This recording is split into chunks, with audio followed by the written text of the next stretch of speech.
Thank you. My name is Michael Rosen of the Archive of American Television. It is April 30th, 1998, and I am sitting here today with Buffalo Bob Smith, creator of the Howdy Doody Show in Flat Rock, North Carolina. If you could, for the record, tell us your full name. Well, I was born Robert Emil Schmidt, S-C-H-M-I-D-T. And then I worked professionally as Bob Smith. Matter of fact, one of my first titles was Smilin' Bob Smith when I used to do a show in Buffalo, New York, playing the piano and singing. And when I would do dance jobs or whatever, I would always work as Bob Smith. And one day the banker said to me, Bob, look, you're going to get married. Why don't you change your name? Are you going to use Smith professionally for the rest of your life? I said, I think so. So he said, well, why don't you change your name before you get married? Then your wife won't have to change it twice. That's smart of him. So instead of Robert Emil Schmidt, I became Robert E. Smith. And it's been like that until now. Wow. When were you born? Born on the 27th day of November, 1917. I was a World War I baby. And born in Buffalo, New York. So surprised I didn't talk for a year, but most babies don't, so I guess it's even. And I lived in Buffalo until I was 5 years old. And then I lived in the same house, I should say, in Buffalo till I was 5. And then we moved into a very nice neighborhood back then. And went to school with my wife. Really? We lived about 3 blocks away from each other in Buffalo. Her name was Mildred Metz. So her name being Metz and mine Schmidt, there was no doubt about our ancestry. But anyway, Mel and I went to first grade together in school.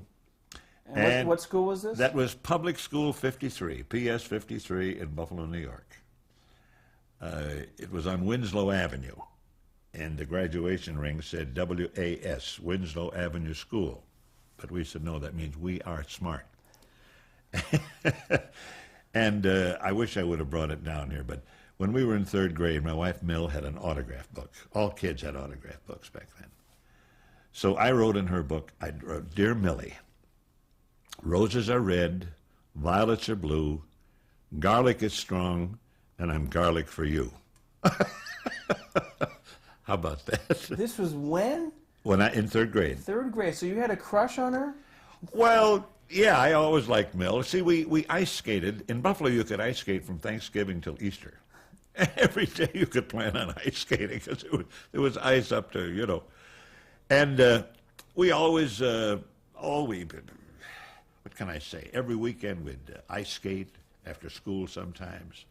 And we were best of buddies. But then came high school days, and the street on which she lived separated the dividing line. It was the dividing line between high schools. So she went to East High School in Buffalo, New York, and I went to Maston Park High School.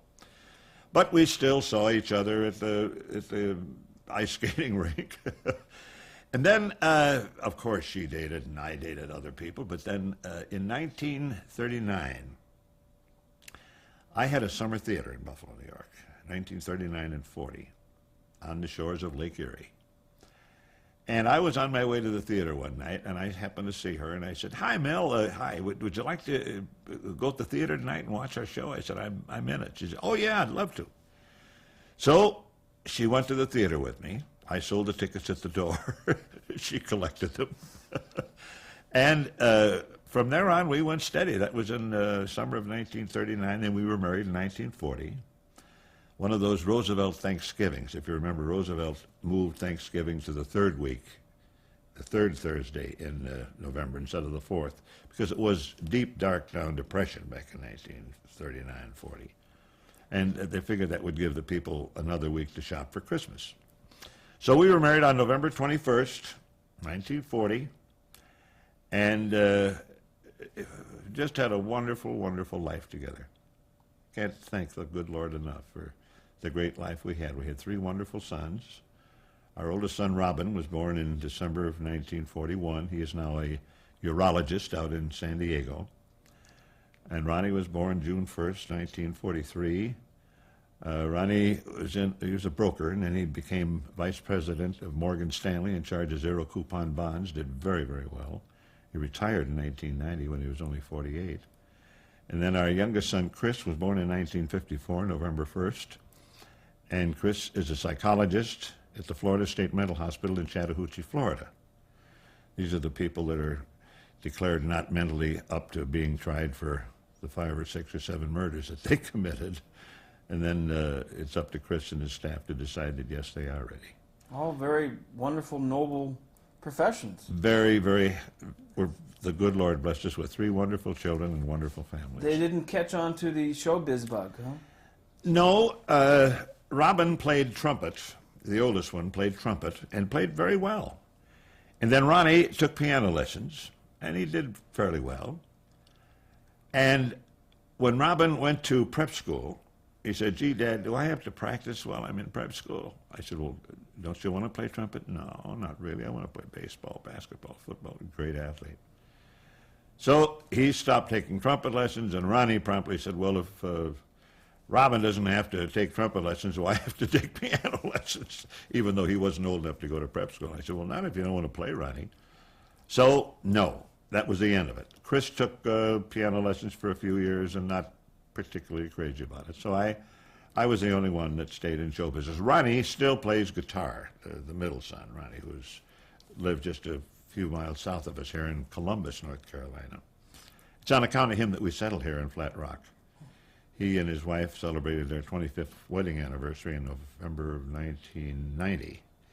And he said, "Dad, we're retiring down here." And he said, "You ought to look it over." When Howdy went off the air, Mel and I spent half the year in Maine and half the year in Florida. And when we were in Maine, we bought 3 radio stations in 1960 when Howdy went off the air. So it behooved me to be there in the summer. So that's the story of the Smith family. Oh, that sounds like that's been a wonderful story. I want to bring you back and tell me about your parents. Tell me about your father. What did he do? Well, my dad was a coal miner. My dad, my mother, 2 older brothers and sister, they all lived in Staunton, Illinois, which is about 40 miles east of St. Louis on Route 66. And Dad was a coal miner, and one morning the whistle blew, meaning there was an accident in the mine. So all the women rushed to the mine in their apron or whatever they were wearing, and thank the good Lord, my dad was one of 3 men that got out of the mine alive. And my mother said, "Emil," that's where I got my middle name from, "Emil, you're not going down to that mine anymore." And they had relatives in Buffalo, and they had relatives in Indianapolis. So they flipped a coin to see where they were going to move. It came up Buffalo. Or I might be Indianapolis Irving today, who knows? Buffalo won out. So the family moved. Now, I was conceived in Staunton, Illinois, because I was born in Buffalo about 3 months after they arrived there. So, or I could have been Staunton Stan or whatever. But anyway, Dad then worked at Fort Porter. Fort Porter is on the Peace Bridge, which separates Buffalo, New York from Fort Erie, Canada. And that was a fort during the war, and then Dad was a carpenter there. And that's the history of my parents. Well, tell me about your mother. My mother was the oldest of 10 children, and her dad was a Lutheran minister, Missouri Synod, very strict. And my dad, he was quite a musician. I understand my dad played drums, he played trombone. But my grandfather, my mother's father, he said that he wouldn't allow my dad to marry my mother as long as he was a musician, because he would play dances on Saturday night, and no good Christian would play a dance on a Saturday night and then go to worship the Lord on Sunday morning. Now, that's how strict he was. So my dad reluctantly gave up playing and married my mother. Now, my mother, she played piano. She worked every Saturday morning for one of the ladies in Staunton, Illinois, when she was about I guess 10 or 11. And the lady gave her piano lessons for scrubbing and cleaning the house on Saturday morning. That was her pay. And then my mother taught most of her younger brothers and sisters how to play the piano. Matter of fact, my mother was my first teacher. And she taught me for a few years until she decided I should go to a professional, which I did. So you really were influenced by both your parents musically.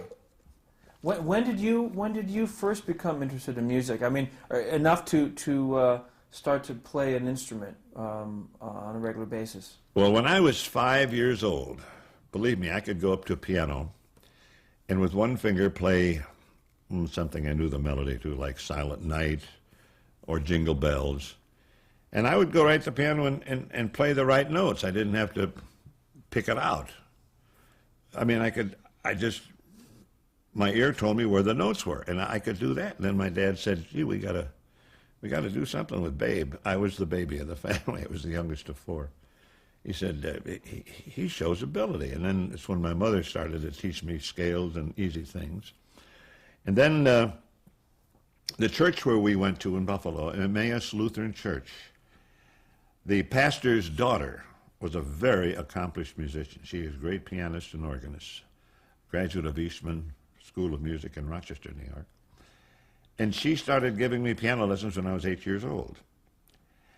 And when I was 11, she gave me some lessons on the organ. She was also our church organist, and a marvelous organist.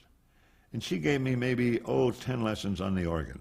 See, organ has different fingering than a piano. An organ has no sustaining pedal. So you have to hold a note and then play the next one, and then hold that and play the next one and hold it to get the sustaining effect, or else it sounds like boop, boop, boop, boop, boop. You know, some piano players play the organ, and it's pretty bad.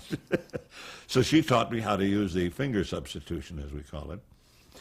And when I was 11, Clara, my teacher, Clara Miller, the minister called my dad on a Saturday night and said, Emil, Robert has to play the organ tomorrow morning. He said, Clara has pneumonia.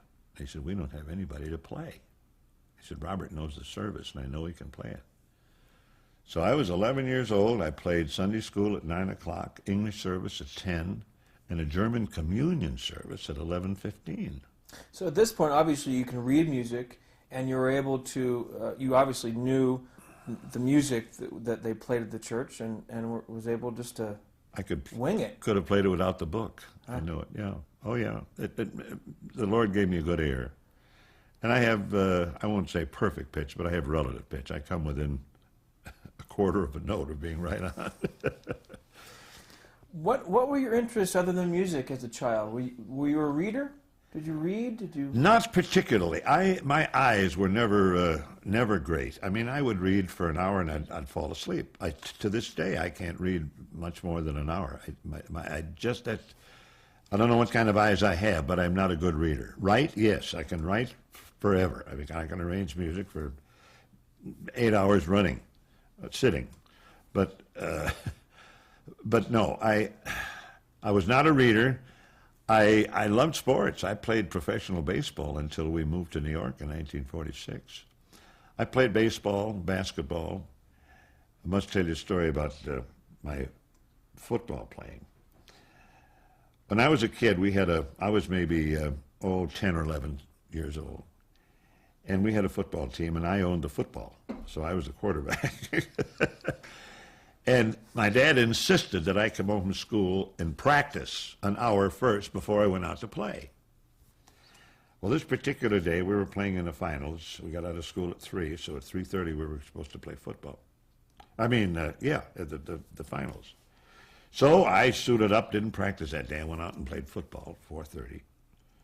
And then my dad came home from work. He was a carpenter, and I wasn't home yet. And the first thing he said to my mother, her name was Emma, Buffalo Emma, did Robert practice today? And she said, well, no, Emil, he had a football game that he said he had to play, and I told him that he could practice after he came home.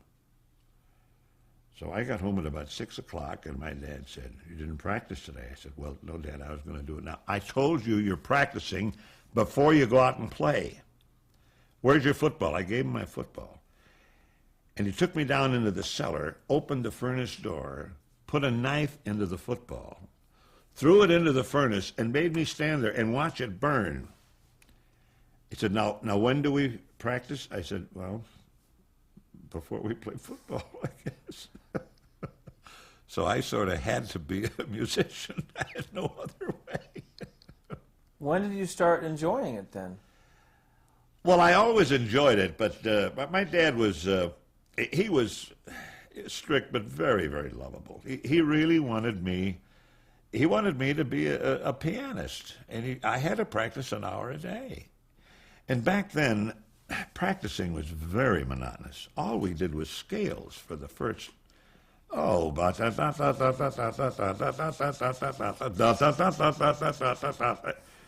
that today, now when Ronnie took his first piano lesson, oh my gosh, he said, hey, Rob, Dad, come on and listen. And the first thing he did was sat up and played, put a nickel in the Nickelodeon, up, is music, music, music. First thing he learned. That gives a kid an incentive to play. I mean, he could play a song as soon as he came back from his first lesson. That's the way they teach today, which is much, much better than the exercises that I think it was, I'll say at least 6 months before I had my legitimate song to play. Dance of the Bobolinks, I think it was. So that's the story of the music business. I just want to ask you, besides sports and music, did you go to the movies? And what movies were your favorites? Well, the first movies that I went to, see, we didn't have very much money, so we had a theater called the Liberty Theater. It was on Jefferson Street in Buffalo, New York. And we would pass out programs that say Sunday and Monday, Tuesday and Wednesday, Thursday and Friday, Saturday, and what the shows were for the week, little slips about this big. And we had to walk and put them in everybody's mailbox. And the owner of the theater used to drive by in an automobile, make sure we covered every mailbox, and then we'd get passes for Sunday afternoon. And we had Buck Jones and Tom Mix and mostly cowboy movies on Sunday afternoon, and we could go to the theater free for working a couple of hours passing out these slingers. And then there was the Emblem Theater in Buffalo, which was on Jefferson near Ferry Street. And they used to have amateur shows. And they asked me if I would accompany the acts to play that sang or danced or whatever. So that was my first bit in the theater when I was about 12 or 13 years old. And I would accompany these acts in the amateur shows, and as a result, they'd give me all the passes I wanted, and I could take the whole ball team and the baseball team and the football team. Oh, they loved me. You could go to the movies free. It wasn't Buffalo Bob back then. It was just Bob. Robert Schmidt. And they'd have a Size Country Store where they'd give a whole bag of groceries to the lucky 20 people that had the right number, and I'd always get a bag of groceries. That was my pay. And they even had a pipe organ in that theater, and I used to play the pipe organ during the newsreels. See, there was no talkies back then. There was all silent films. And I would play the organ during the movies from about 7 to 7:30. Did you think that at any point that you wanted to be in the movies, or were you enamored by the No? Not really, Michael. No, not really to be an actor. That was... No, I was basically a musician. And then my music did a lot for me in high school. I took all the music you could get in high school. We had a two great music teachers there. And I learned nearly every instrument in the band. I played clarinet, I played saxophone, I played trombone, trumpet, played nearly everything, drums. And if someone was ill, I'd play trumpet, or if the trombonist wasn't there, I'd play trombone. And it just was a natural thing for me to do. And then in my last year in high school, I was 15 years old, and there were two other lads, Johnny Eisenberger and Elmer Hattenberger, and Robert Schmidt. Now that's a trio. Hattenberger, Eisenberger, and Schmidt.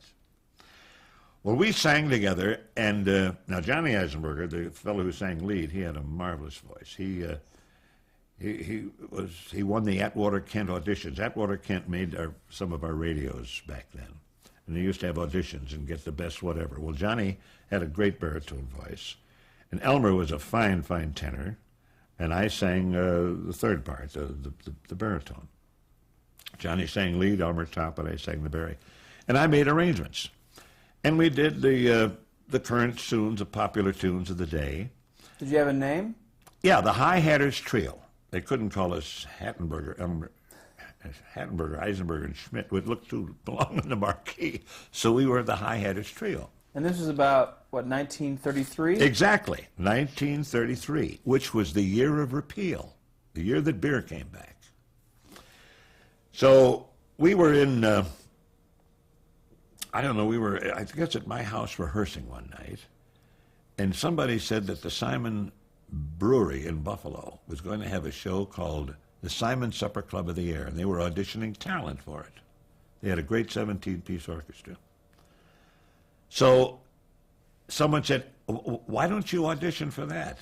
Well, there were 950 people or acts that auditioned, and they selected a very fine gal singer in our trio. Out of 950? 950 singers, group singers, or whatever. Now, how did you hear about these auditions? It was in the paper. Huh. In the paper. So my dad was, and she was so enthusiastic. He said, that's wonderful. When we'd practice, oh my gosh, my dad would sit right next to us all the time. They'd always practice at our house. I was the only one that had a piano. And he'd make lemonade and popcorn for us, and he just loved this singing, He sang, he had a good bass voice himself. So anyway, we auditioned for the show, and... Now this was a radio show, It's just radio. Every Monday, Wednesday, and Friday, 7 to 7:30. Do you remember the call letters of the radio? WBEN, owned by the Buffalo Evening News. WBEN. It was an NBC affiliate, and... we auditioned this afternoon, and I came home. We walked from downtown, which is about 2.5 miles. And we got home, and I ran up the stairs to tell my dad the good news that we were hired. And my mother was at the top of the stairs and says, Robert, run get the doctor quick. Your daddy is very sick. So I think we had a telephone at the time. Anyway, I ran a couple blocks to get the doctor, and he drove me in his car to our home. And my dad had a heart attack, and he was dead by the time we got there. So he never knew the news that I had been hired. Well, anyway, we were in radio then for, I guess that show lasted about over a year. And then Kate Smith came to town. Well, before we go there, I want to... What radio shows did you listen to? Did you have a radio in your home? And what shows do you remember enjoying? Well, Amos and Andy was on every night at 7 o'clock, and everybody just loved Amos and Andy. I guess they were on at 7. I guess our show was on 7:30 to 8. But anyway, Amos and Andy was on, and then later Fred Waring and his Pennsylvanians were on. But it was, The Shadow was on Sunday afternoons. Later, Jack Benny, of course, was on at 7 o'clock. And then really a variety. You enjoyed a variety. It just wasn't musical programs. It was comedy and drama. Exactly. And suspense. The Shadow was always great. That was The Shadow. Right. The radio was so... I still like radio better than television. People conjure up ideas, pictures when they hear radio. They actually see Fibber McGee. And they know that everything is going to go crazy when he opens that closet door and everything falls out every week, but everybody waits for it. And everyone has his own picture of what's going to happen. But to get back to the Simon Supper Club of the Air, Kate Smith came to town. She did a week at Shays Buffalo Theater. And she did a guest appearance on our radio station, and she heard our trio. And she and her manager, Ted Collins, took our trio back to New York with her. So when I was just early 17, we went to New York, and we sang with Kate Smith. This is New York City. New York City, yes. Came from Buffalo, New York, in upper berths on the train. We couldn't afford lower berths, even though they paid for it. Describe New York City. What was it like then? Oh, it was a marvelous place. My gosh, it wasn't a zoo as it is today. It was just gorgeous. We stayed at the San Moritz while we were there. And this was all on Kate Smith and Ted Collins. They were sponsored by Hudson Terraplane. Have you ever heard of that? That's a pretty ritzy hotel. It was a lovely hotel, just great in Central Park South. So anyway, we worked with Kate Smith on the Hudson Terraplane show, and then we did vaudeville in and around New York City, in Coney Island and Brooklyn and the Bronx and Staten Island. We did theaters all over there. And then my mother was very lonesome, and Dad had died, of course, and she wanted me home. And we really didn't get along with the top tenor. Elmer was older than Johnny and I were. And we decided we'd go home, and we broke up the trio. And then Johnny and I did an act together called Jack and Gill. So you went back to Buffalo. Went back to Buffalo. Our program director said, you come back, Robert. You come back. Anything you want to do will be fine with us. Now, did you enjoy radio? Did you enjoy the process? Loved it. Loved it. Loved it. Just, would your mom listen when you were in New York? Gosh, listen. She was my best critic. She was just wonderful.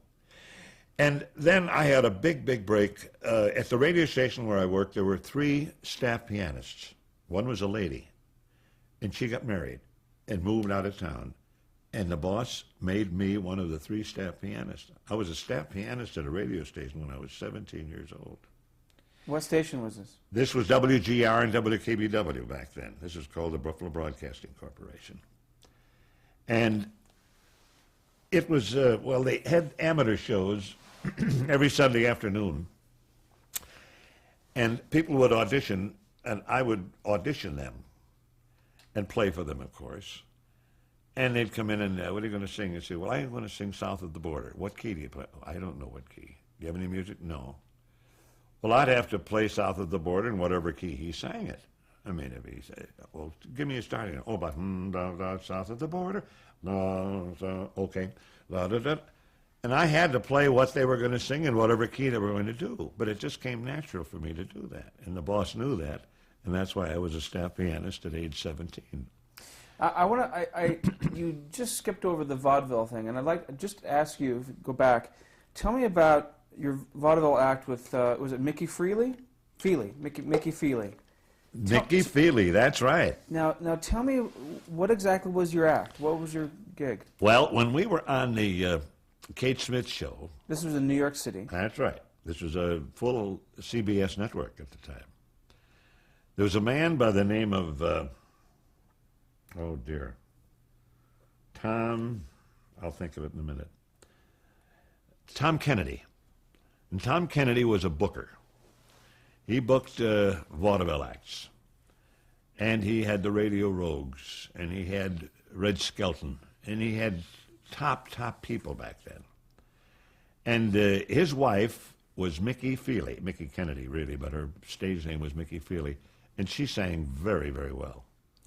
And when he heard our trio, he contacted us and he said, how would you like to team up with my wife, you 3 guys, and we'll call the act Mickey and Her Boyfriends. And that was the group, the vaudeville group, where we did over, I can't tell you how many theaters we did in the next 8 or 9 months in and around the New York City area. Very exciting. You were performing. Oh, yeah. So this is... you know what? Let's take a break here, and I want to pick up right where we left off. Good.